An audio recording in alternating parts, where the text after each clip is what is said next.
You're not waiting for me, are you? No, we're just waiting 1 more minute to start. Okay, yeah, no problem. Yeah.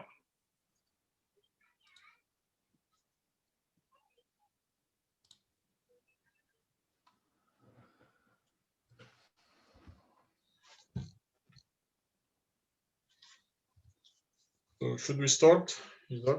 Yes, sure.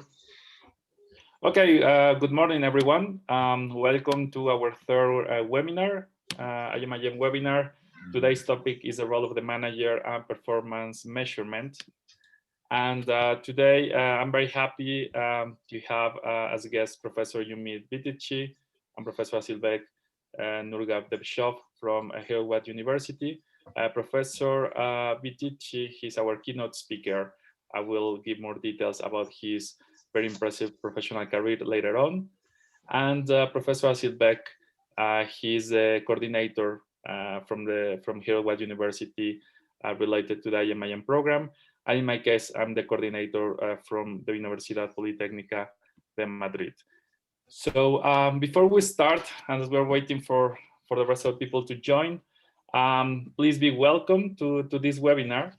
Here, UPM is the coordinator of this IMIM program. Our IMIM is a master program that is a multi-site program, which means that you get to study in different places, and we are focused on developing business and managerial skills for our students in any type of organizations, mainly manufacturing and service industries.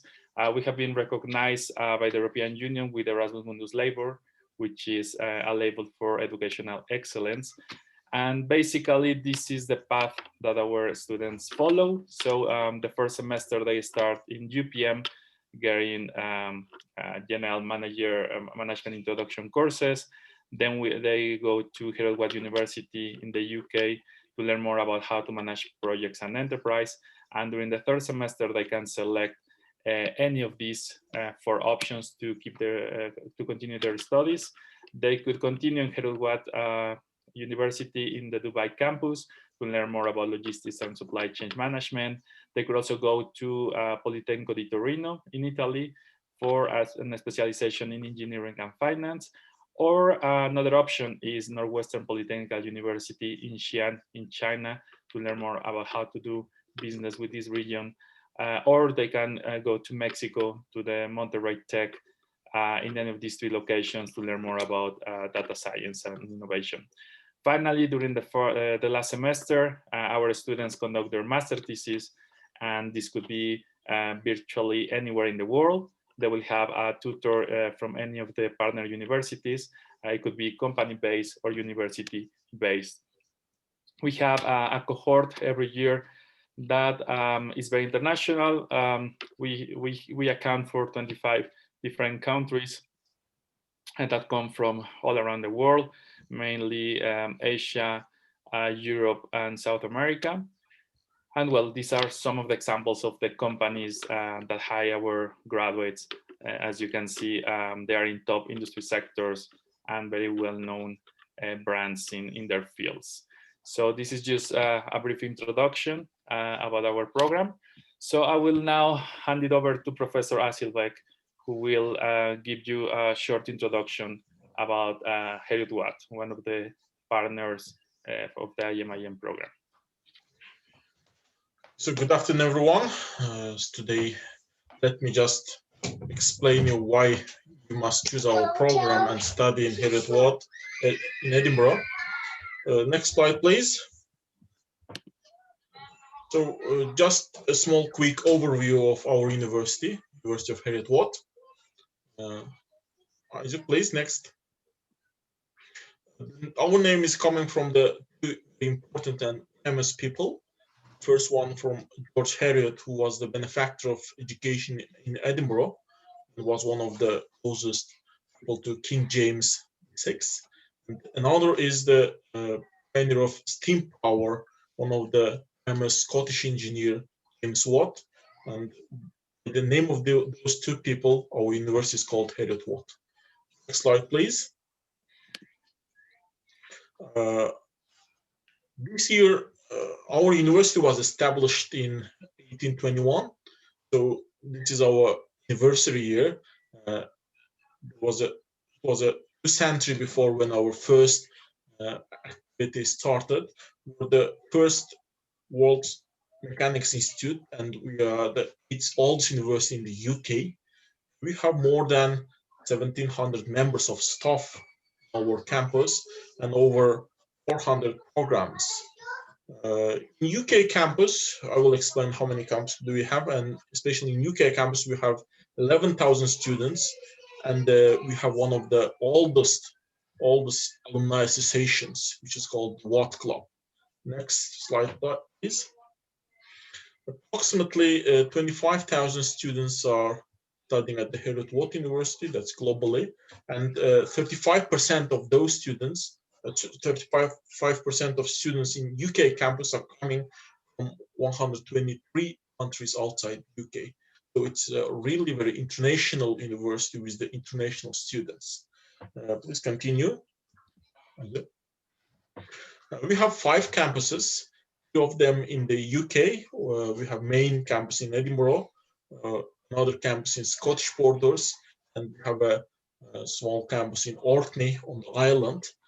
We have very new and very modern campus in Dubai, where is now nearly 5,000 students are studying there, and our Malaysian campus have approximately 2,000 students. Next slide, please. Our Edinburgh campus is very beautiful and located in Edinburgh. It's only 6 miles from the city center, and transportation is very easy from Edinburgh Airport. It's only 4 miles, and there are approximately 2,000 dormitory for students. So you can easily come and stay in our campus and enjoy the campus life. Next slide, please. Next, please. So Edinburgh, city of Edinburgh is very, very beautiful, and I think one of the most beautiful cities in Europe. I'm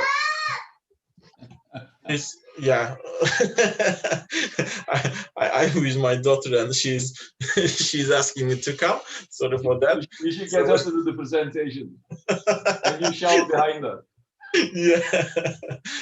So Zera mentioned our city is very, really beautiful and historical. Even it's protected by UNESCO. And so please come and enjoy and look for this historical city. Next slide. And in case of events, for the whole year, there are very interesting and very fantastic events like a Fringe Festival in the summer. And in the winter, we have a Hogmanay festivals. I think you must be a part of those festivals and you can enjoy these events. Let's continue, Isaac. And of course, nightlife in Edinburgh is, I think, one of the very enjoyable for students, and especially in the city center. Our nightlife starting from Friday to Sunday is continuing till to morning. And we have also, Isaac, please continue. We have also another campus. Oh, sorry, I would like to just say that we are responsible for the coordinators of IMIM program in Heriot-Watt. Next slide, please. And as Isaac have mentioned, you have a choice to continue the 3rd semester in our Dubai campus, which is opened in 2005. And now our Dubai campus have moved to Knowledge Park. It's very new and very modern. Next slide, please. There are more than 5,000 students, and as I have mentioned, it's not so maybe far from the Dubai airport. However, sorry, it's only 20 kilometers from downtown of Dubai. Please continue. Dubai, I think it's a place where you can have different activities, starting from like you can see Jumeirah Beach, you can see new very big and interesting buildings. So just join our program and enjoy both Edinburgh and our Dubai campus. That's all. Isaac, please continue. Of course, there are lots of events like showrooms. Expo was last year there. You can find the Dubai Opera there, and one of the biggest arena, which is called Coca-Cola. Isaac. And in the case of nightlife, I can say that honestly that I didn't know how is nightlife in Dubai, but please join us and taste by yourself, learn by yourself how the nightlife, and after that you will tell us if you enjoy or not. Thank you for listening our presentation related with our university. I hope that we will see you next education year. Yes, Isaac. Thank you very much for this introduction, Asidbek. As a Edinburgh University alumni, I can totally recommend the Edinburgh campus. You brought back some memories from my master's studies. So definitely I hope that our IMIM candidates or the new students for the next course are able to enjoy this campus, and also the Dubai campus that looks very, very impressive. So I think this is one of the characteristics of this multi-site master, that you get exposed to different countries and cultures, educational systems, different industry practices, and definitely this will enhance the different learning that the master will provide. So thank you for that. So now we go to our main keynote. So I'm very happy to introduce Professor Yumit Bitici. I had the pleasure to meet him, I think, last year. We were promoting also the IMIM, and Brian Rogers was organizing at the time a career fair. So he was very kind to welcome me and Susanna from UPM. And he has a very impressive career. So he's a professor of business performance and currently the deputy executive dean at Edinburgh Business School. This Edinburgh Business School is the let's say the name of the Edinburgh University Business School, where IMIM students will be studying or have studied in the case of alumni, because we also have some alumni in this webinar. He has around 35 years of academic and industrial experience, and he focuses on researching high-performing companies and how, I mean, what makes them different and how to manage these different type of companies, either public or also private. He has led several international research projects, okay? So around 20 million pounds, I think. These are the budgets that he has handled, and he has published around 200 papers, which is very high. I mean, for academic career, for other academics that also have joined us. So this is a very good academic production, and he collaborates with different conferences and workshops, and of course, he has, I mean, we're very glad that he accepted our invitation to deliver this webinar today. His work relates in understanding organizations in complex socio-technical systems, okay, and how is that they exist in wider ecosystems. So hopefully he will be able to share with all of us his perspective on this field during the webinar. He also specializes in modeling and understanding the shape of the behavior of the system and the constraints for performance. So as you remember, today's topic is the role of the manager in performance measurement. So we definitely are gonna get more in-depth insights about this. And finally, his last research line is related to the circular economy and how collaborations and ecosystems are created to contribute to sustainable circular economies in the different industries.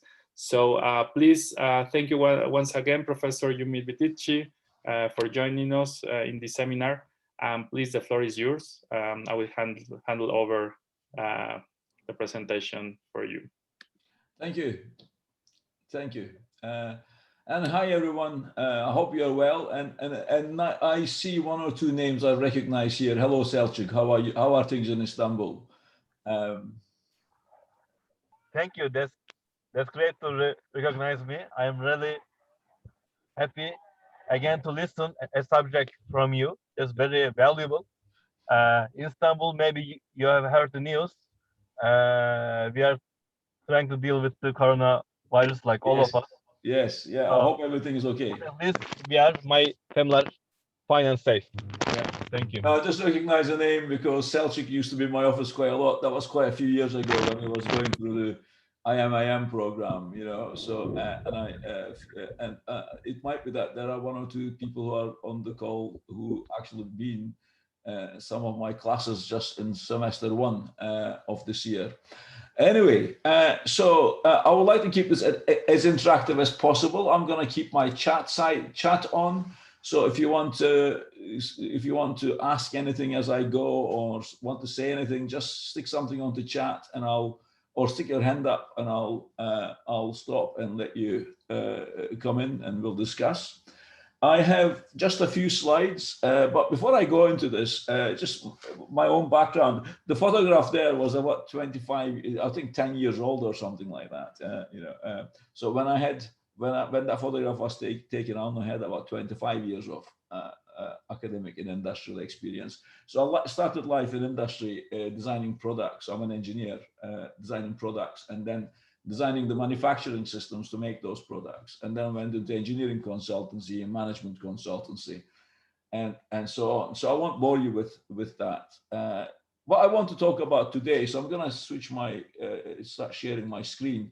By the way, before I start, just there is a little exercise I want to do with few of you. There's only a few of you, but make sure that your mobile phones are on and it's connected to internet because I want you to go and do something shortly. And I will share my screen with you. And hopefully you should be seeing my screen now. Could somebody confirm that they're seeing my screen? Yeah. Yes, yeah, we are. We can see. Okay, good. By the way, I said to you I will monitor chat, and suddenly my chat has disappeared. So if you want to interrupt me, just put your microphone on and just speak. Yeah, it's only a small number of people. So right. So I've changed the title of the presentation. I just said manager ? So what does a manager do? You know, and I'm just going to start with a quote from my book. Ultimately, a manager is responsible for the performance of their business, department, unit, team, whatever. You know, you might be a responsible manager of 2 people, or you might be responsible for performance of the whole organization. But ultimately, you're responsible for performance of either the whole organization or that 2 people. It boils down to what we mean by performance, which I'm not going to go into in this presentation, but I want to. The presentation is based around some of my work and observations and working in industry and what works, what doesn't work so well. But I'm conscious that some of you actually are alumni who graduated from the program. Some of them might be thinking about coming to the program, and some might be current students who are actually graduating from the program. And what I want to do is share some insights into what makes a good manager. But it's not about leadership, right? So no, my presentation is not about leadership. So I want to sort of come down to the bottom line here. So before I actually do this, one of the things when we say ultimately the manager is responsible for performance of their business department or unit, and very few of our education programs, whether it's engineering management or is business schools or whatever, we don't really, we teach students about strategic management, marketing, human resource management, finance, accountancy, that sort of stuff. But we don't necessarily teach them about how to bring all these things together and manage the performance of the organization. That's what I do. And one of the things we do in Heriot Watt is we have courses on measuring and managing performance. And this is the angle I'm coming from. Most of my work is actually at the intersection of all those disciplines, how we bring all these disciplines together to help manage performance of organizations.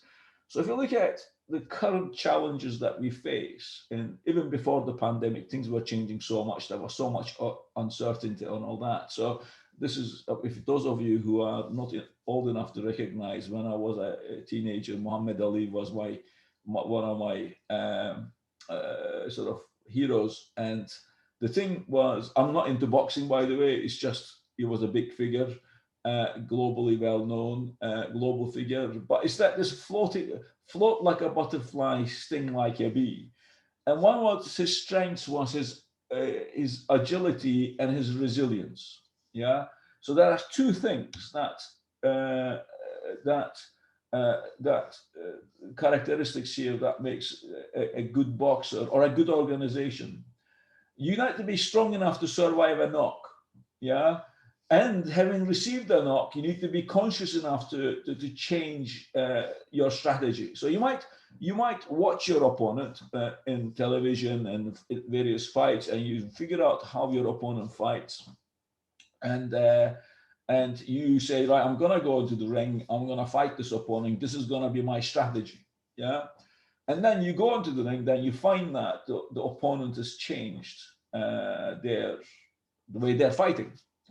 So and you discover that, and you discover that because you got some few knocks, and you got to be able to survive that few knocks, and you got to be conscious enough that work out that things have changed, and you got to be agile enough to actually change your strategy there and then. You can't just stick to your plan. Your plan is now out of date. Tear it out, put it in the bin, start again. Okay, so you need to come up with an innovative response and change faster than your competitor. So being able to be resilient enough. So resilience is the top half of that definite statement, and the bottom half is about agility. We talk about these concepts in business quite a lot, but applies to a whole bunch of things, even in sports. Okay. And if you look at the level of uncertainty in the world, the way things are changing so fast, organizations, that doesn't have to be private organizations, could be public organizations, charities, they all need to have these characteristics of resilience and agility. Yeah. Resilience enough to be able to survive a significant change in the market or in the environment they're operating in, and agile enough to respond and exploit the opportunities that change brings. There is a very simple 2x2 matrix that sort of represents that. So we want one dimension of this, the vertical dimension of this is about this dimension here is about operating capability. So this is about having a very focused business model, and that you are able to deliver it efficiently and effectively. And the horizontal dimension is about ability to change quickly. So this is horizontal dimension is be able to spot an opportunity, come up with innovative or a threat, come up with a innovative response and change faster than your competitors. But the real trick is if you're just very good at change, but you don't have a focused business model and that you can deliver efficiently and effectively, you end up being a jitterbug. You jump from one opportunity to another one, you're not good at anything. Or if you are very good at this, if you've got a very high operating capability, but you're not good at the change, you're a time bomb. You're stuck in rails. If the world changes, there's a huge risk that you go out of business. So the best companies achieve a balance between operational operating capability and dynamic capability. If you look at literature, that people talk about exploitation and exploration, and there is they talk about ambidexterity, being able to do both to the right level of competence. Yeah. Now, so resilient and adaptable organizations and agile organizations sits at that top corner. So yeah, this bit here, that's where they sit. So I'm making this really messy, but there you go. So that's one thing to think about. So how do we achieve organizations like that? Okay, so I've got 4 different descriptions of organizations here. I'm just going to take you through them.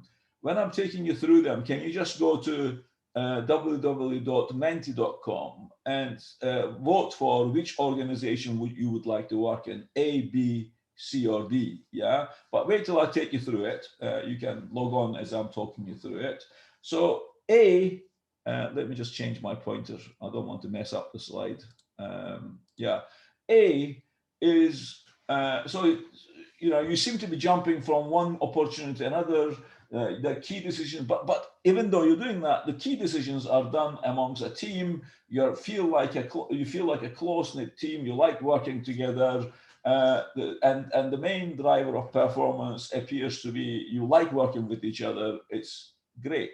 Yeah.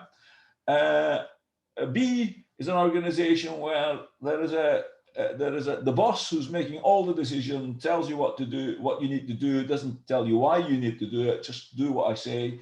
The main driver of performance is that if you don't do it, you get your ass kicked. Yeah. And C is you've got a clear purpose and direction. There are clear and ambitious targets for everyone. The senior management is highly incentivized to achieve the short-term results. There's no tolerance for failure. You hit the number or you're out.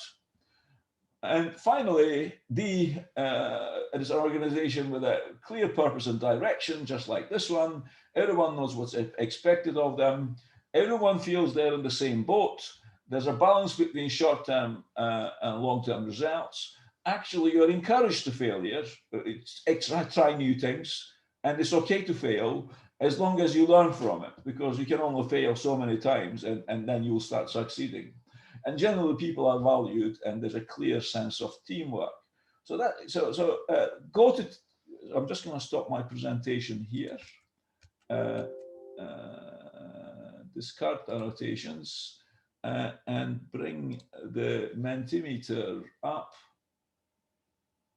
Okay, and here is the results. Hey, everybody, 4 people wants to work for D. And I've got, I think last time I looked, there was 9 people on the call. So the 5 people don't want to work. I think yeah. So nobody said A, B, or C. Everybody wants to work in D. Right. So I'm going to stop that just now. Go back to my presentation.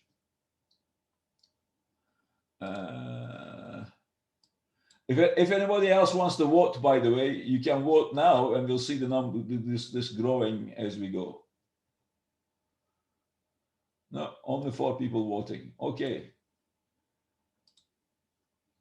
So what you just said, there are, as managers, we tend to do a number of things in organizations. And what we see here is, so manager's job is to make the organization behave in a particular way. And this management is a form of control, really. Yeah. I'm not using the word control in a derogatory way here. It's just the way it is, because we talk about self-controlling, self-managing organizations, which is organizations that control themselves. Yeah. So, there is different kinds of control. So in my own discipline, I talk about, sort of technical controls are being performance measures, rules, policies, procedures. These are technical controls. Things as engineers we feel very comfortable with. Yeah. But social controls, it could be how we use those measures to manage performance. Yeah. And this is where the more behavioral, cultural, interpersonal aspects come in. If you like, in some aspect, you could say this is the vertical axis about management, this is about leadership. Yeah. very happy with that analogy. And actually, those 4 quadrants fit into those categories. So because if you are at this box here, if you are at this box here, you actually have very open participative management style. People feel comfortable, they can talk openly, but there is, you know, clarity and purpose. There are performance measures and targets are very clearly understood and shared, and there's some ownership of this because they sort of came up as a result of discussion among people. So those 4 quadrants, so our organization A, B, and C, and D fits in there. Yeah, and really, if you want to create that agile, resilient organization, we need to be here. Yeah, I won't go into details of this. You need to come to my measuring and managing performance course to actually learn more about this. But that's where we need to do is be, especially most of our work these days it's got a cognitive element. You need people to think. We need to come up with innovative ways of doing what they do. Even if they're putting cheese on top of pizza in a production line, we need them to think about how they can do that job better. So everybody needs to have 2 kinds of jobs: doing the job and thinking about how they can improve what they do. So if you think that way, then you know, we need most of, and actually we don't just need, there is evidence that organizations that sit in this quadrant significantly outperform their competitors, or in their significantly perform better than average in their sectors. And you know, the sort of names here are charismatic control, autocratic control, bureaucratic control. Sorry, we have lost your presentation. Oh. How did we did that? When did you lose it? After Mentimeter. Okay. So you were just I've been drawing on things, assuming that. Can you see things now? Yeah, we can see now. Yeah. Right. Let me just wind back a little bit. So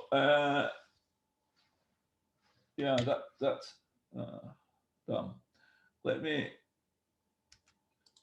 just wind back here. Right. So having you all said here that you all want to work for this organization, this kind of organization, and if we go forward, this is how that maps up. We got technical and social controls, and really the quadrant you want to be in is in that quadrant where we got highly participative organization. We are actually engaging people in a conversation about the performance of the business, but giving them some structured systems that help them to have a meaningful conversations. And what I've said there was organizations who fit in that top right box, if you like. These are the charismatic control, autocratic control, bureaucratic control, and collaborative control. If you're on the top right in that D box, then you're likely to be outperforming, performing better than average in your sector.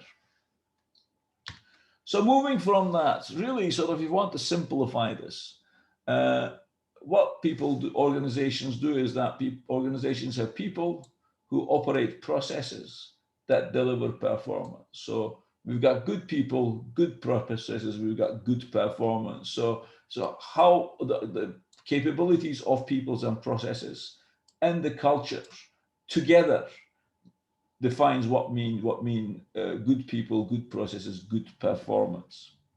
The key thing is, though, you know, if you think about control systems, we can talk about central control, formal hierarchical control, and a network. And just think about the internet. Yeah, internet is so resilient. When doesn't matter if the computers are down, networks are down, the message when you send an email from one end of the world, other end finds its way. Yeah. In organizational theory, the network type of organization is also one of the most resilient type of organizations. Yeah. And increasingly we are seeing that when organizations flatten their organizational structure, get rid of central control, yeah, get rid of bureaucracy, but give people a clear direction and purpose, and let them just go away and give them some autonomy, and let them be creative, and they can achieve some amazing results, and they can change. They can actually transform organizations in unrecognizable ways. So what does this all mean in practice? As managers, what can we do? So as managers, we can do, one thing is we can be more participative. Yeah. But second thing, we need to create management systems in organizations that engages people in a conversation, helps them to have a conversation with each other. So if you flatten the organization, create this network, we still need to give them management systems that they can actually use and enable them to have that conversation, be innovative in the right direction, and change the organization. This is where the resilience and agility comes in, but we still need those management systems. What those management systems look like. So if you look at in organizations, there are three really essential control systems. There is the vertical control system. You say, well, this is the strategy policy of the organization. This is how we're going to compete in that. And so this is about managing the organizational goals and strategy priorities, and making sure that we have alignment. So all parts of the organization working towards the same objective. So having shared objectives, understanding everything is part of that.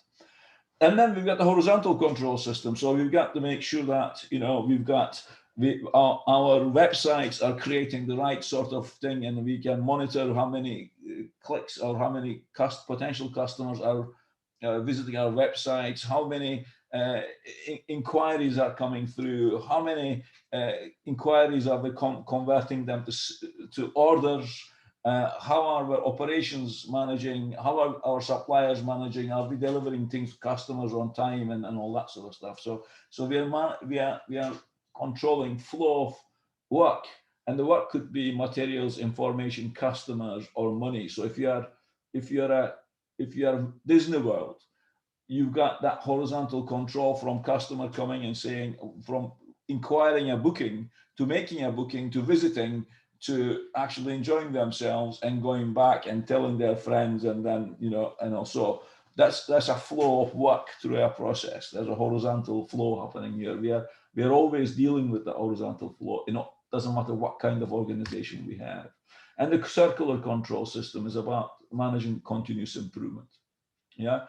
So if we need to have these three management systems, but we need to find ways of creating simple management systems, integrated, simple. KISS stands for keep it simple, stupid. And the word interactive is missing there. Interactive management systems that helps people to engages them in a conversation about performance, and so they can use this these management systems to inform themselves, to inform each other, inform what's happening, what is less important, what's going to be more important. It's not informed, to agree what is more important, what's less important, what needs to be sorted out quickly, and actually do something about it.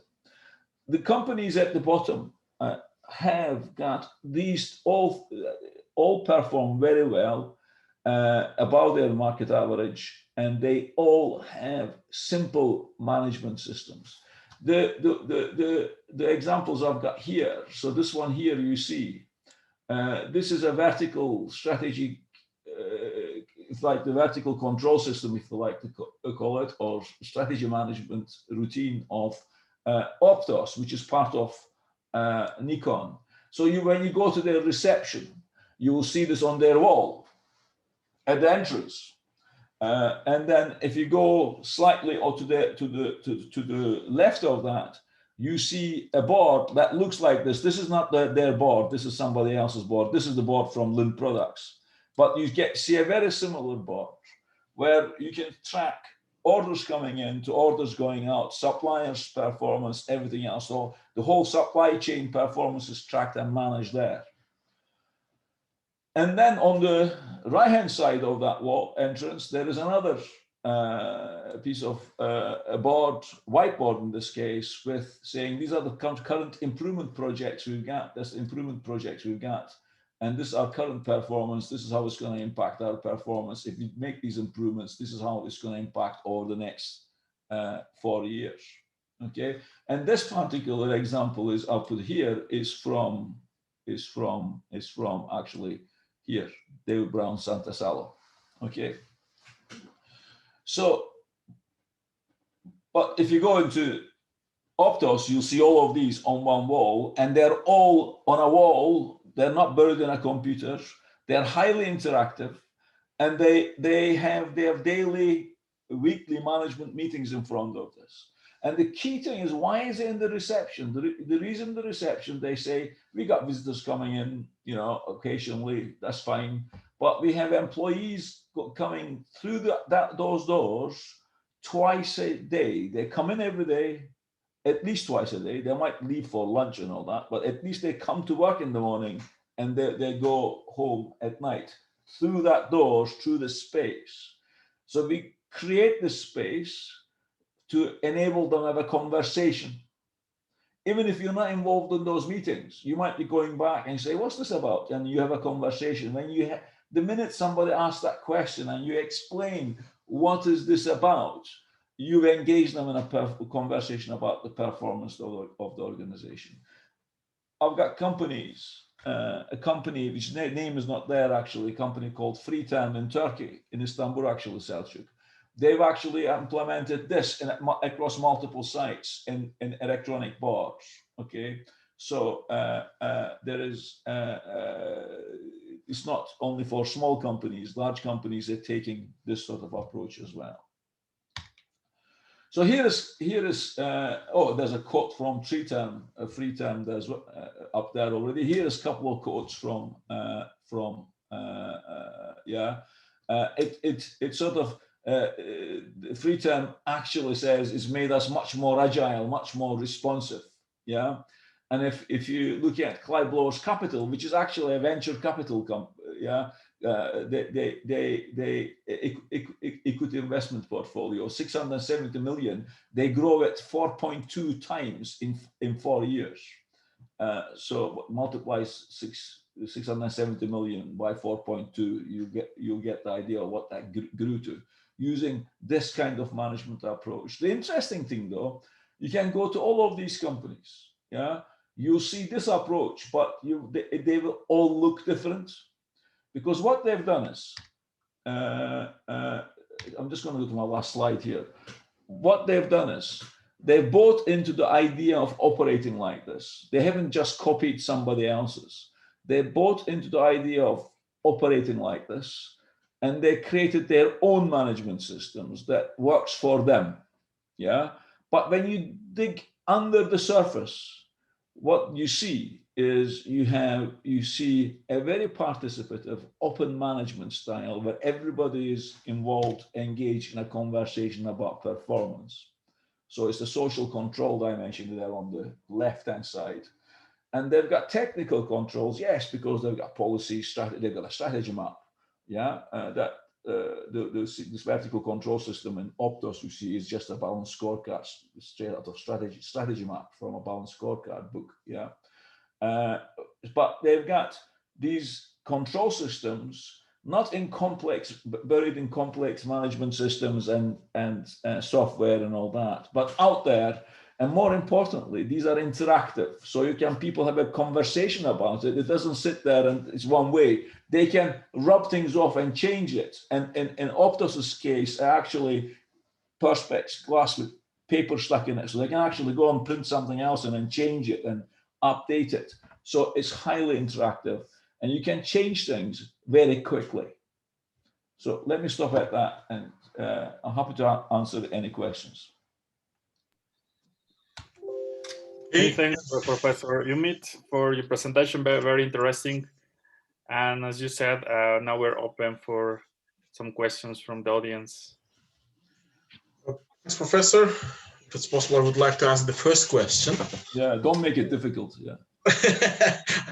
I was thinking for the last 10 minutes how to make it difficult. Okay. So the model is very interesting, especially thinking that you are choosing the leadership, let's say, managing style, collaborative managing style, and networking type. I would like to add different dimensions for this model and ask how it will be changed or will it be adjusted. First dimension is the type of the market. Like now, maybe the ideal market for this is like a developed market. However, we have emerging markets like Turkey, China, Russia, and the business mentality is different. Managing the business is different. Perception is different. That's the first dimension. Other dimension is time period, because when the economy is growing, when everything is good, no problem.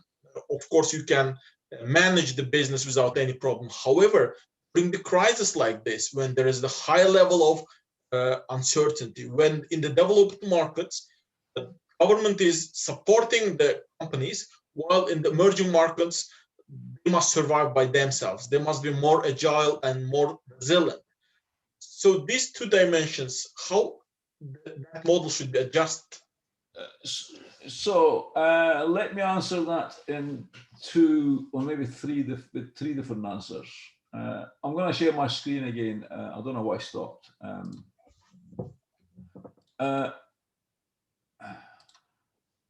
First thing is, I think you said economy. When the economy is uncertain, when everything's growing, when business is growing, it's not a problem usually. Yeah, but it becomes an issue. You need to be agile to deal with threats and opportunities. Yeah, if everything is growing, everybody's growing, you don't feel the pain of not jumping on the opportunity and exploiting the opportunity because you're growing anyway. Maybe somebody else might just grow a bit faster than you do. Yeah, but this is still important. Agility and resilience still important in that case, but it doesn't appear to be as important because you are still growing. But becomes when your current business model or your culture starts hurting you, that's when it becomes really thing. So when you are in times of crisis, it's more important that you actually you improve your well, you can't just wait till improving your agility until you hit crisis. You need to you need to create an agile organization first, a resilient and agile organization first, so that when you hit the next crisis, and there will be one, whether it's internal or externally caused, you can deal with it. Yeah. So the model is valid. Doesn't matter about how stable or volatile the environment is. Now, the second response is context is really important. Now, just imagine we are sitting in a room together, yeah, in Edinburgh, and then suddenly the alarm bell goes. Okay. Oh, before that, let me just. So let's say we're going to go to pub. Yeah, we're finishing the lecture. We're going to go to pub, and we could have a debate about which pub we want to go to. We can even discuss which pub, we can sit there, or this pub is better than that one, or this one is this kind of beer, this one's food is better, and then we can even take a vote and then we'll go. Yeah, we've got that luxury of time to do that. But if suddenly there's a fire alarm, yeah, we don't have time to say, oh, what's that? Is that a fire alarm? Okay, and then which door shall we use? Shall we use that door or that door? Let's take a vote. Which door is going to be better? We don't have that time to do. One person needs to stand up and say, I know what we need to do. You follow me, right? So that context, that's nothing to do with so that is all businesses have to go through that context. As a university, we have to deal with that. We did that. Universities are one of the most open and collegiate organizations, if you like. But even when COVID hit, we said, this is what's going to happen.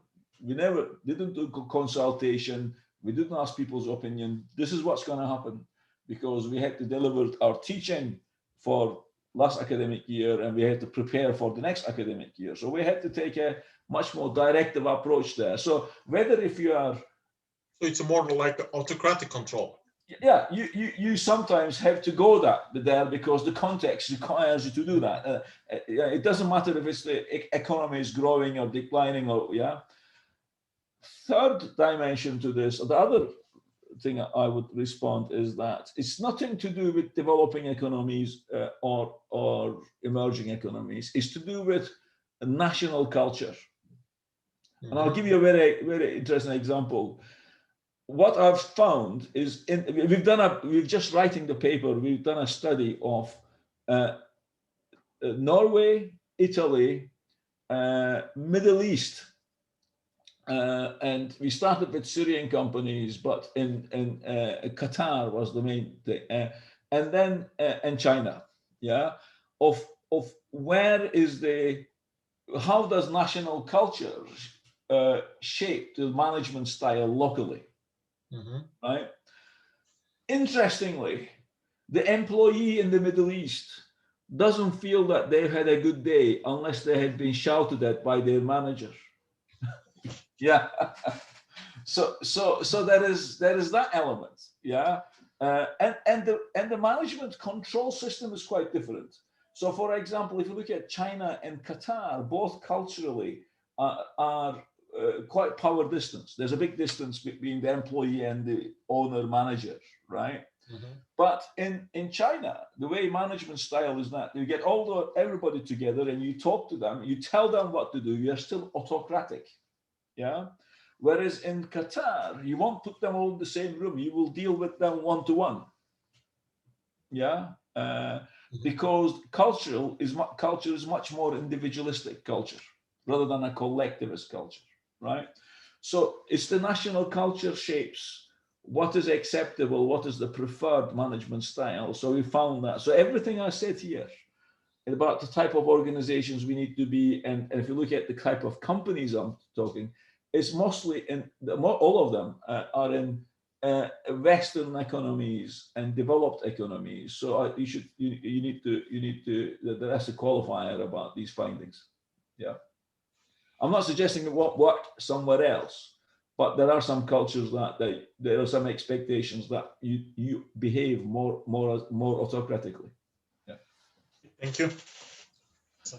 Yeah, right. Do we have more questions maybe from the audience? Yes, I have one actually.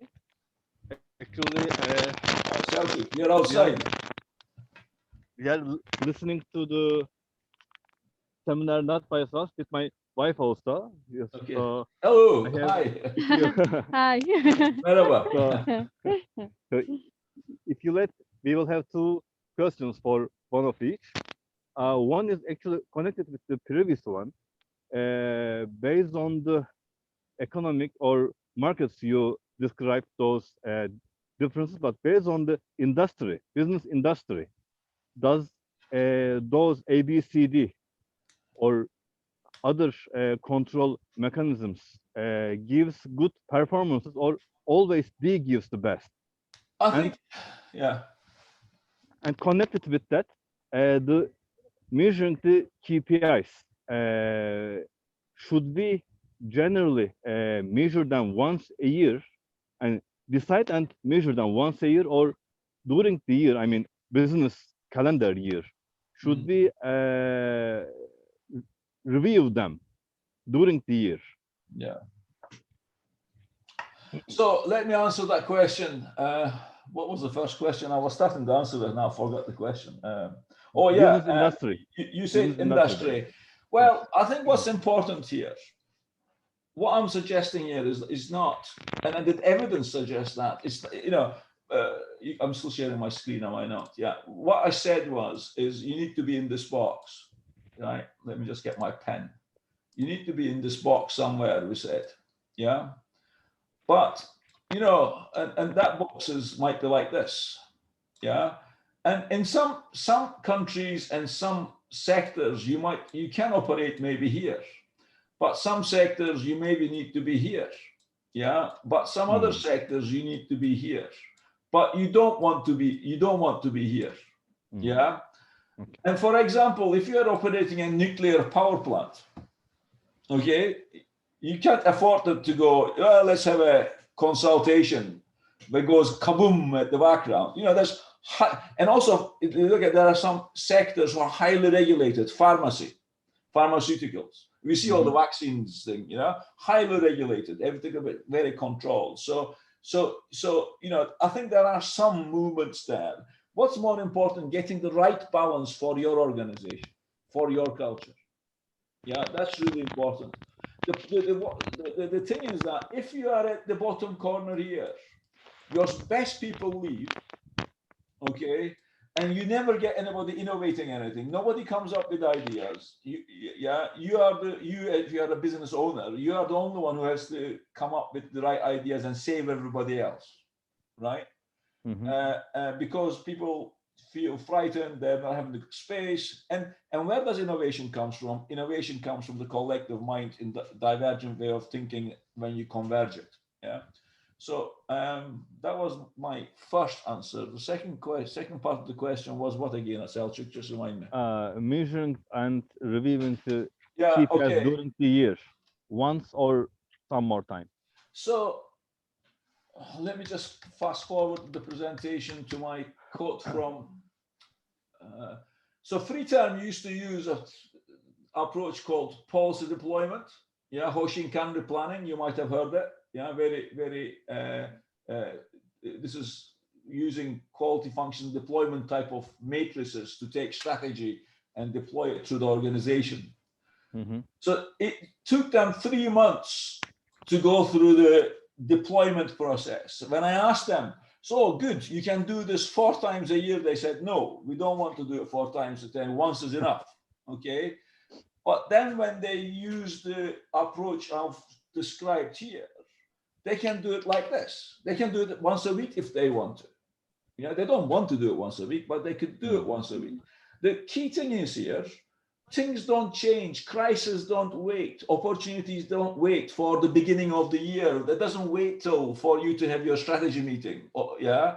So if I was your competitor, if I know you have a strategy meeting once a year, I would wait till you have a strategy meeting. I'll launch my new product the day after, because I know that it'll take you 1 year to respond. So forget the calendar.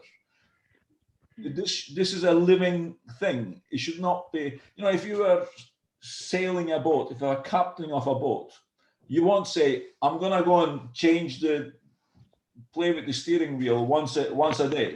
You know, you won't do that. You will go around, you'll turn the boat when you need to change the boat. Yeah, not based on some sort of a time element. Okay, thanks a lot.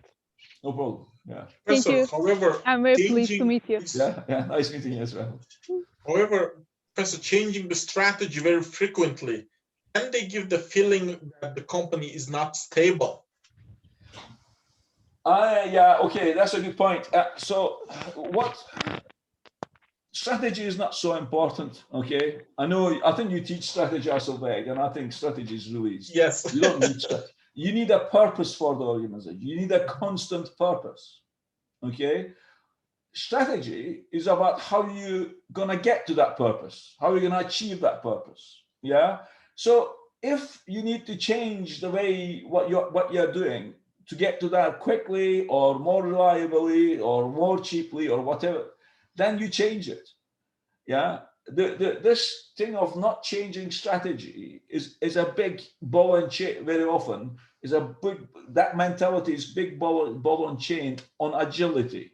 We should not be frightened of changing strategy. Yeah. Because I've got one experience with a large engineering company where the management team made a decision to outsource. The strategy was to achieve their objectives by outsourcing light manufacturing. Yeah, and before they implemented the outsourcing, there was some data showing that would be the wrong thing to do. Because they made the commitment, because it was their strategy, they did it.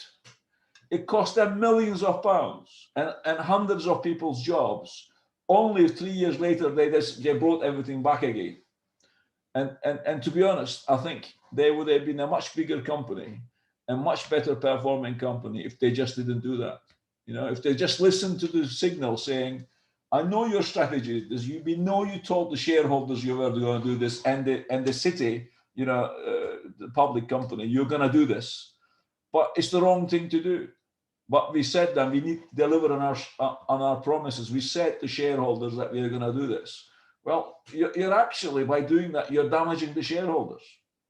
Yeah, you're going to damage shareholders' pockets in the long term. In the short term, yeah, okay, shareholders going to say, yeah, they deliver this, they deliver what they said. But in the long term, they damage shareholders' pocket effectively. Yeah. Sorry, Professor Umit, we are running out of time. I just would like to know if we can find out more about this in your book. I understood that many of these. Yeah. Some of these are in my book. Some of them is not. Half of it is, but yeah, you just need to come and do the IMIM course and come onto my course to find out more. That's great. Luckily. Yeah, thank you. You did, yes, yeah. Good. Thank you. Perfect. So I'm not sure if we have time for one last question. I'm not sure if somebody else has a question or otherwise. I mean, we will share this webinar in the next IMIM newsletter. So maybe people could approach you as well if they have more questions. That'll be fine. Okay, I will send my slides to Asselbeck for sharing with everybody else. Okay. Thank you very much. Great. Nice talking to you all. Bye. Thank you, Professor Bitici. And just to finalize this webinar, I just would like to share with you our incoming topics so that you can save the date.